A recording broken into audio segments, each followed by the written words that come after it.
Hi, everybody. It's Rachel Love again with Cosmic Community. Oh, you're going to be so excited. Guess who I have on today? Well, you don't have to guess. You can see her. She's on the screen. Hi, Sherry Wilde. Hello. Hello. Hey, Rachel. Hi. It's such an honor to have you. Thank you for being on the show today. Thanks. I appreciate it. Sherry, she's been quite active running around the country doing conferences, different things, and she has her own little real estate business, too. I don't know if it's little. I shouldn't have said that. She has a real estate business besides. And she's also written a book. You probably heard about it, The Forgotten Promise. Is that what it is, Sherry? It is. It's called The Forgotten Promise, Rejoining Our Cosmic Family. And this is all, oh, by the way, she's definitely a cosmic community citizen. She's, she has quite the experience. Apparently back in 68, which is a far, far time, way back, a long time ago. For Thanks, those, Rachel. yeah, sorry. But, there are some people that were more recent than that. Myself, I lie on a regular basis when I was born, so I will admit that because I can't fake it, make myself any younger than I've been trying. I was probably born in 68, a little bit before then probably. And I'm sure you were just an infant yourself. But anyway, 1968, there was some flap going on, some UFO stuff, and apparently during that process, Sherry Wilde was abducted, but didn't realize until about the 80s or something, right, Sherry? Right, 1988, 89, when there was a UFO flap in my community. And at that time you discovered that you were abducted and you met some interesting people. You called them Da, one of them Da? Da, D-A, Da. Da. So, and they gave you 3 promises. And would you mind sharing quickly? Because I know some people don't know who you are that are watching this show, but most people do, so we don't have to spend a lot of time on it. But you had 3 things that you learned from this experience that you wanted to share that's in your book, right? Right. When the book first came through me, they wanted me to call it the 3 important things to know. Mm-hmm. And so those 3, you want me to share what those are? Yeah, if you would, just quickly. Yeah. Those are the things that they pounded into me from the time I was a little girl. So the first one is that we are all one with our Creator. Mm-hmm. Which is what they told me, the only thing, if we could only get that and knew that and lived that, that's all we really needed to know. Second thing is that we are multidimensional beings existing on more than one level simultaneously. Uh-huh. It's kind of a mouthful, and that goes pretty deep.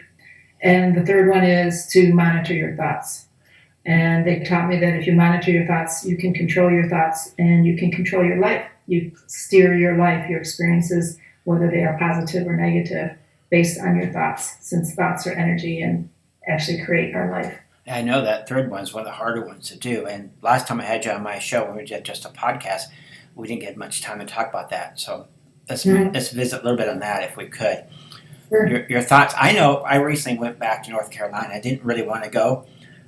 To be honest, I didn't want to go. It meant the closure of something in my life. And it also meant moving on, which is good. But at the time, I was concentrating on the closure and the feelings of that, and I was having all kinds of nose itchy. It makes it seem like I'm lying, but no, I'm not. I'm telling you the truth. It's allergy season. Give me a break. Okay, I've been watching too much that new TV show Lie to Me, where if you touch your nose, you're lying, or look sideways, it's like, it's affecting my thoughts. Anyway, I'm wandering on. I was going that way, and I really wasn't very pleased about being there, so I was just experiencing discomfort. My back hurt, my guts hurt, my legs were achy. I thought maybe I was getting a sore throat. I mean, it was just, I think maybe I can't do this. I'm going to get sick. I should turn back around. I got the flu. I mean, it was just like 1, 2, 3. And I knew it in my head. I knew it that because I experienced it before, my thoughts, the things I'm thinking about are affecting my body on this trip. Right. Once I got there and said my goodbyes and did my crying and got all the stuff I needed to start going back, I just all of a sudden woke up like I felt really good. I mean, the first time I woke up in the motel that night, after that day, I woke up feeling like I was younger and stronger and I can take on the world, and I just felt great. And the only thing different was I was no longer dreading something. I was now looking forward to moving on. Right, exactly. It's even more than that. Uh-huh. Our thoughts are energy that go out, and so it attracts to you. If you go back to the second most important thing to know, we are multidimensional beings existing on more than one level simultaneously. What that means is that there are endless number of timelines that we can choose from as to where we want to go in our life. And so the thoughts, the energy, the vibration of your thought goes out, and that goes to the vibration, the frequency that matches it. So if you have higher thoughts, higher frequency thoughts, that's going to be your experience. You're going to access the timeline that actually fits with that vibration, with that frequency. So that's how you bring into your life and how you create a better experience of life. We all came here and we set out a path, a journey that we want to have. We kind of made the roadmap for ourselves as to what we wanted to experience. But we have choices. We have free will as to how that's going to come about. Are we going to have a positive experience of learning these things and experiencing these things, or are we going to have negative? Are we going to make it difficult and hard? So our thoughts will bring to us, what it is that we decided we want to experience. You're saying it actually changed the reality, or like choosing from a library of different books. This is the story of Rachel. Here, this one's a romantic comedy. This one's a tragedy. This one's not finished. Right. You just pick the different books. It's that, and it's also you have a choice on how you're going to view. It may be that you're going to experience this experience, but your thoughts going into it, your perspective of it is going to filter it through whether it's going to be a positive or a negative experience. You always have that choice to make, and your attitude towards the event is going to filter through your frequency. So sometimes there's unavoidable things that you've set up for yourself that you need to experience, whether it's a positive or a negative thing. It's up to you how you're going to view it. So you get a diagnosis that you don't like, maybe a health challenge. How you face that, if you shrink down in fear and you get angry and you have all negative reactions to it, you're going to make it much worse. If you are more accepting of it and you look at it from a different, higher perspective and you go, well, what is my body trying to tell me? What is it I'm meant to learn from this? And what did I do? What was my part in this to bring this about? And can I correct it and be open to healing? And so your whole attitude and your experience of what's happening to you is filtered through your energy field, your thoughts, your vibration. So those three important things to know all tie in together. And what it tells us is that we are omnipotent beings, that we are God at our core. And so we have a lot more power than what we've ever thought we did and what we were ever allowed to know. Oh, yes, I believe that. Everybody's always trying to capture you in some kind of spiritual prison where you need to find them to find your happiness, or you need to read so many books or pay so much per year towards an organization. Or it seems like everybody's trying to capture you in one thing or another when it comes to spiritual stuff. Not much different than sometimes. No, never mind. I don't want to go there. Sometimes I got to learn to pull the punches, or scratches. So, I love this. So you can change the reality by changing your thoughts.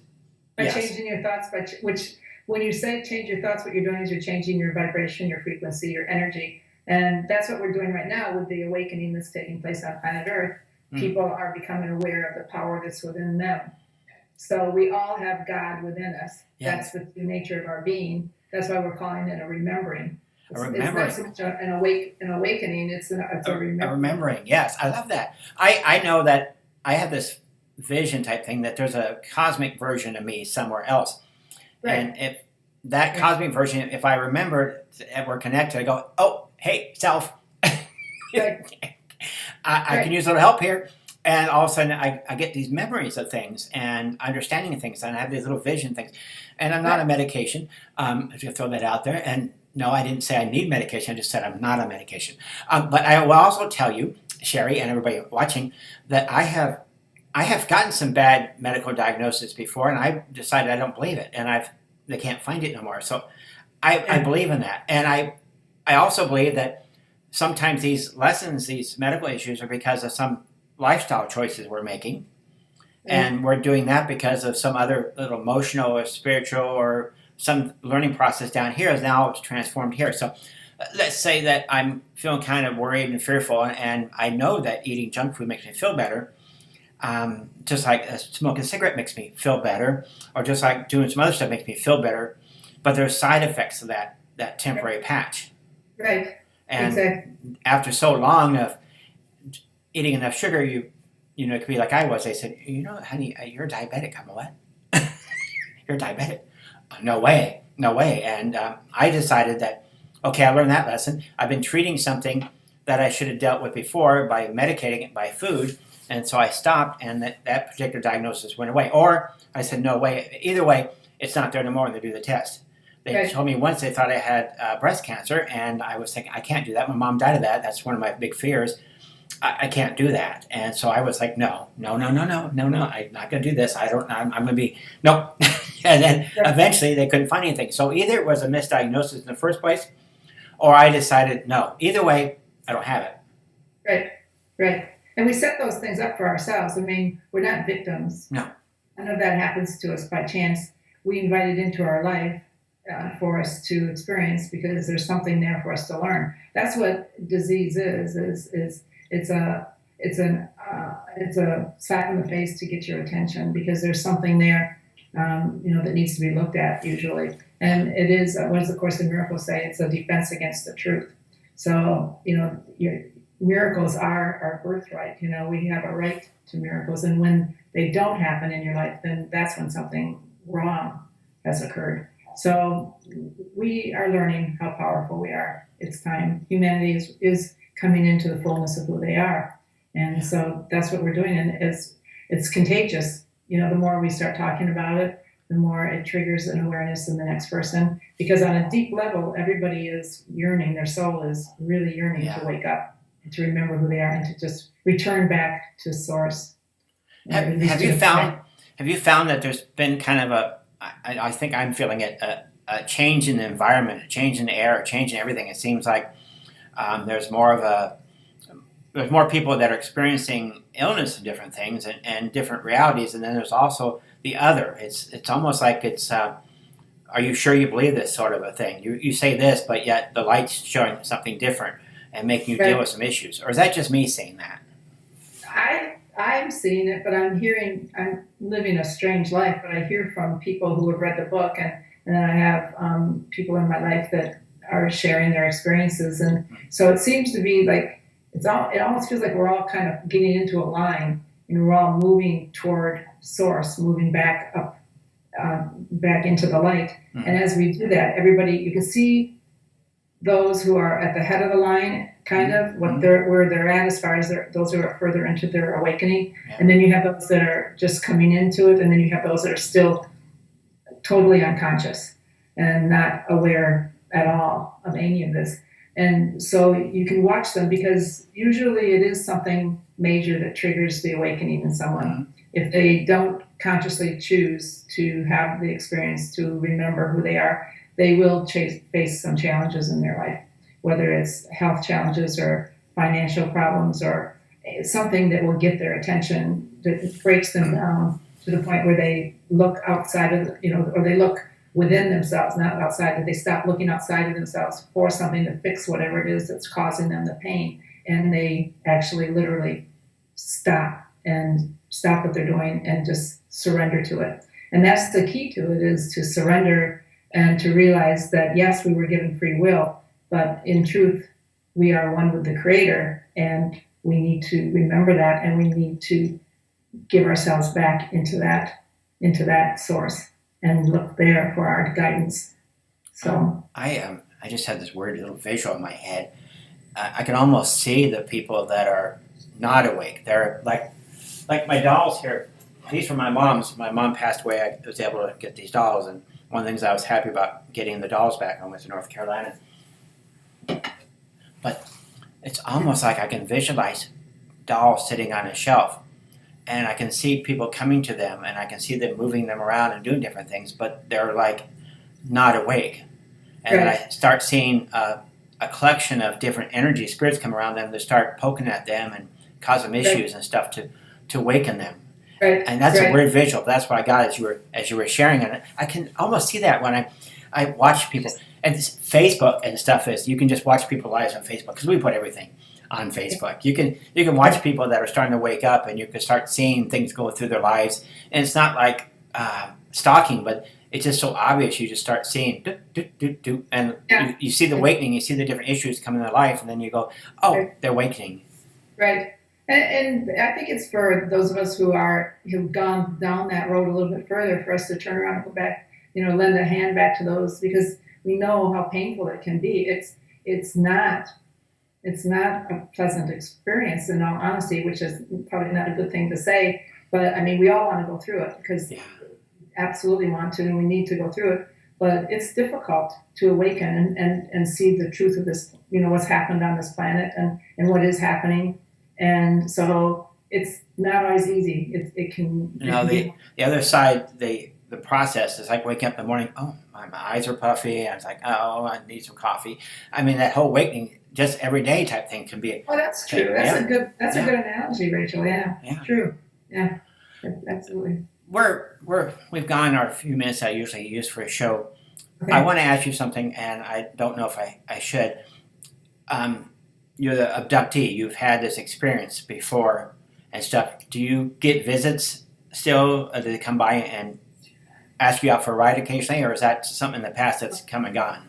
They've been back in my life since 2009, and yes, they're here a lot.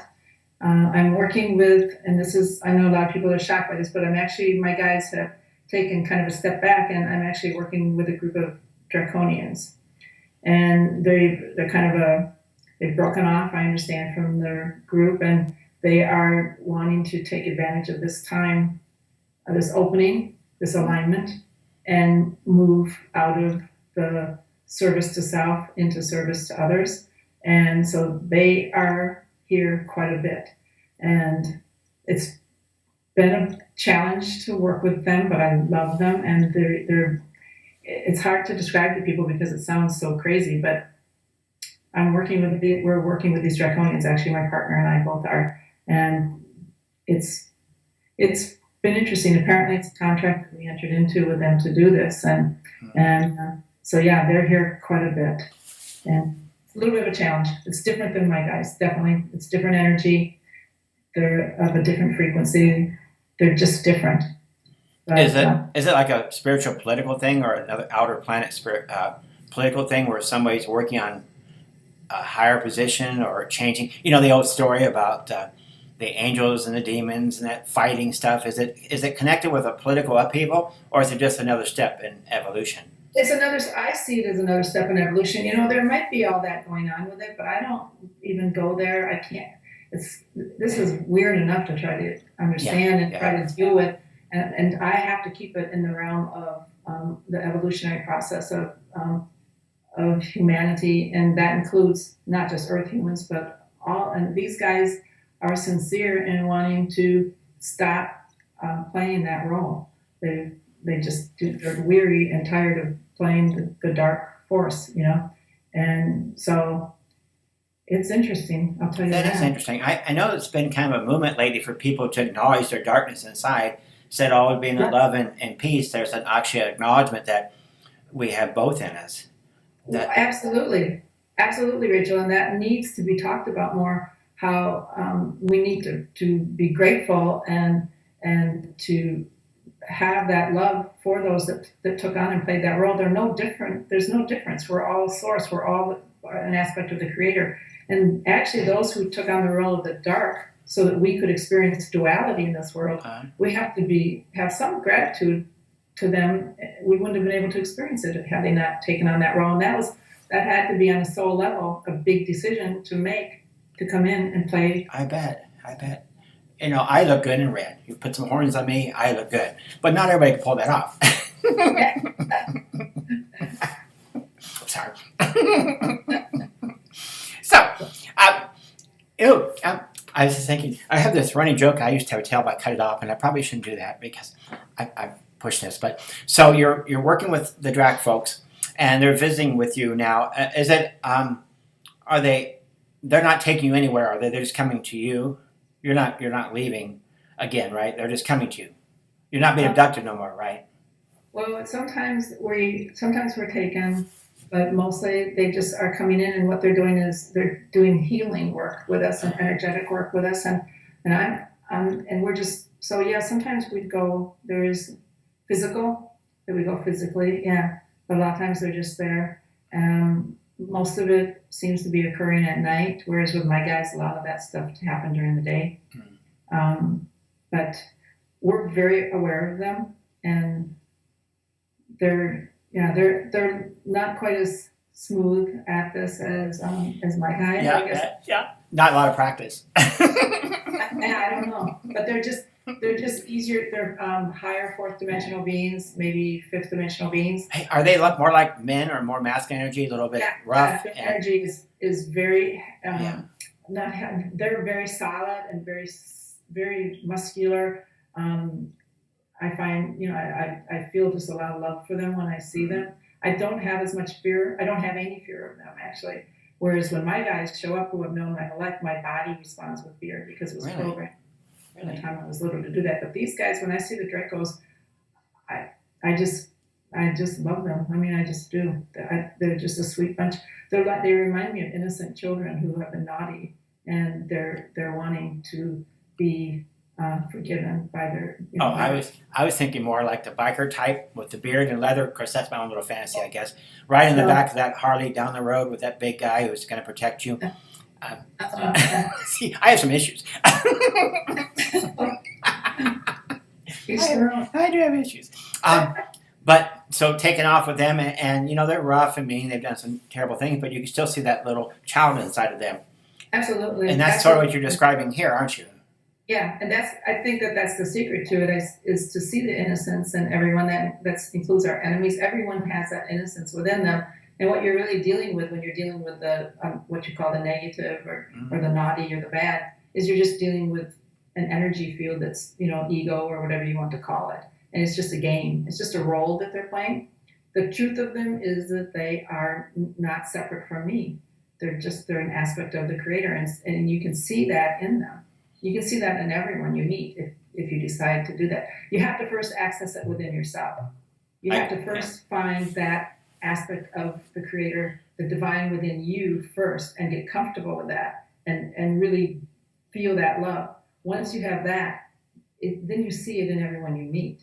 I can see that. You really can't love anybody else till you learn to love yourself, and you got to get past fear. I know that stuff. And then you talked about game playing, and we have a lot of that. Oh, I forgot to turn my phone off. I'm sorry. We have a lot of game playing just between the genders and stuff. I imagine the Drakes and yeah. So very insightful. I thank you for visiting. What do you got coming up in the near future? Something we can plug for you? Let's see. I've got where am I going? I'm going to be at the Ozark Mountain UFO conference. Yeah. When is that? I don't know. You know what month? But I'm going to be at Contact in the Desert at Joshua Tree. I'm going to be at Calgary for a conference up in Calgary in early June. A wonderful conference that combines spirituality with the ET contact, which I really wanted to be a part of that. That'd be fun. It's going to be she's going to take that and really go places with that. I'm going to be in Florida for a conference down at Pensacola, I think it is. So I'll be at the Transformational Conference in Arkansas. Yeah, I'll be around. So cool. I'm over in Tulsa now, and I got a brand new Harley, so I don't need a big guy in the front of it. But maybe I go to one of those conferences and find one. You should. You should come to the Arkansas. You should come to the Eureka Springs. Is a beautiful. I love it there. It's I consider it my hometown. So if I brought my little camera and stuff, could maybe I catch a little quick interview while you're there in between people? Wouldn't that be fun? Yeah, I do. A lot of people are there doing that. That's a good place. That'd be fun. Well, I appreciate you coming on and sharing some of the stuff you're doing. I know you're very busy. I know it's hard to get you on an interview, so namaste. Appreciate that. Yeah. Also, I'm going to go ahead and put this video on my Cosmic.community site, Starseed Alliance site. Okay. Of course, we'll put it on Facebook. If we keep it short enough, I'll get it on Facebook. I hope I didn't go over. There's like a little limit on that, but that's why I kind of keep it short. But I love that extra part about the Drac people.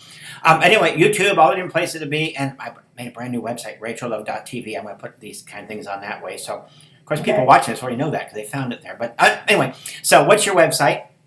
It's theforgottenpromise.net. Forgottenpromise.net. Sherry Wilde, thank you again. Blessings. Give my best to the boys. I think that. Okay. Yeah, tell Rachel said hi. Okay. I like a bad boy occasionally. Okay.